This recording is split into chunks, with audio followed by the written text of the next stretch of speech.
My name is Will Ayala, Director of Community Health and Wellness Programs and Policy Analysis for the Early Learning Coalition of Miami-Dade Monroe. And I'm here with Ms. Rachel Alexander, Safe Sleep Program Manager for Healthy Mothers, Healthy Babies Coalition of Broward County.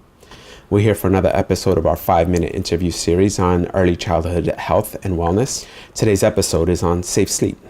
Welcome, Rachel, and thank you for being here with us today.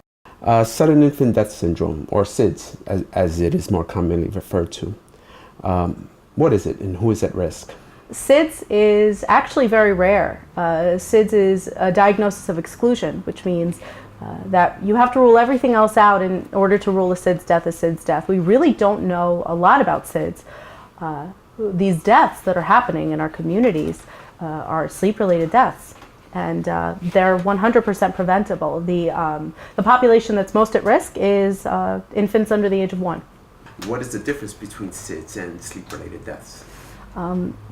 SIDS is not preventable. You can reduce the risk of SIDS, but you can't prevent it. You can prevent, however, sleep-related deaths, but the recommendations to reduce the risk of SIDS are the exact same recommendations to prevent sleep-related deaths. Okay.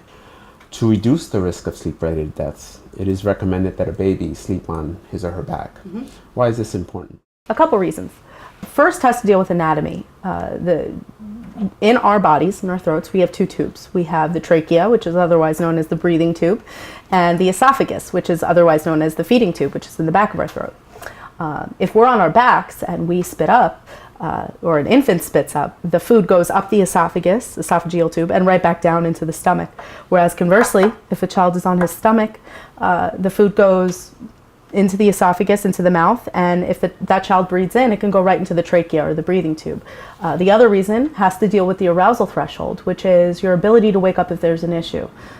If a child is on his stomach, his hands are grounded and his feet are grounded, and he doesn't have free range of motion of these limbs, whereas if he's on his back, he can move his arms and his legs, and he's more likely to wake up if there's an issue. How often should a parent check on their baby during sleep to make sure they haven't rolled onto their stomachs? Mm-hmm.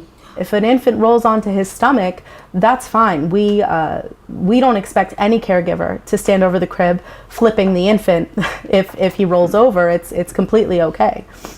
Just for each and every sleep, including naps, we need our infants under the age of 1 to be placed to sleep on their backs.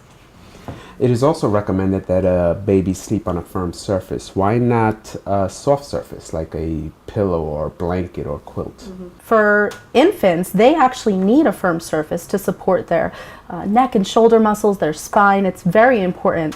Whereas if there's a quilt or a blanket or a pillow or something in the bed or crib that's soft, the infant can put it close to his mouth and insert it into his mouth and choke on it. Or he gets it really close to his face and creates something called a pocket of CO2, where he's breathing in his own air. And because he doesn't have this arousal threshold that I talked about earlier, he can pass away in his sleep. Parents being fearful of sleep-related deaths may want to take the extra precaution of having their baby sleep with them. Mm-hmm. Why is this a bad idea? First of all, it's not a precaution. Putting a child in bed with you is very dangerous. It's actually the leading cause of sleep-related deaths in our nation every single year. One thing that can occur is something called overlay, which is when a parent or caregiver is unconscious, they are likely to place a limb, an arm, a leg, or their abdomen, body part, etc., on top of the child's mouth and nose, suffocating the child. When we're sleeping, we're unconscious. We don't know what we're doing. And so we place the baby in bed with us and get close to that infant, or that infant nuzzles in with us, and they can suffocate. Not to mention, if an infant is in bed, there's also pillows and blankets and sweaters and so on, creating that extra danger that I spoke of earlier. Mm-hmm.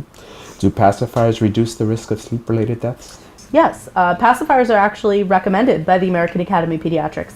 To give a child a clean and dry pacifier with no string or stuffed animal or anything attached to it is perfectly fine. It promotes sucking, biting, swallowing, chewing, all of these things that we like to see in infants, in addition to which it helps to create a barrier between the mouth, nose, and the mattress itself.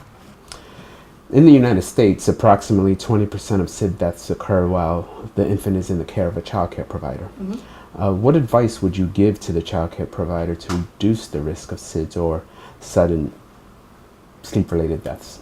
The number one recommendation that I would give to all childcare providers is simple. It's remembering the ABCs of safe sleep. A, alone. B, on your back. And C, in a crib. For each and every sleep, including naps, children need to be alone in the crib without any pillows, blankets, stuffed animals, anything but a clean and dry pacifier. B, they need to be placed on their back for each and every sleep. Now, if they roll over, that's fine. And C, every single child under the age of 1 needs to be in a crib, a bassinet, or a pack and play. Thank you, Rachel. Thank you for having me. And this is the end of our interview today. For more information on safe sleep, please visit hmhbbroward.org/safe sleep. And for more episodes on different early childhood health and wellness topics, please go to our YouTube page and at ELC MDM or follow us on Facebook or Twitter. Thank you very much for your time. Thanks, Will.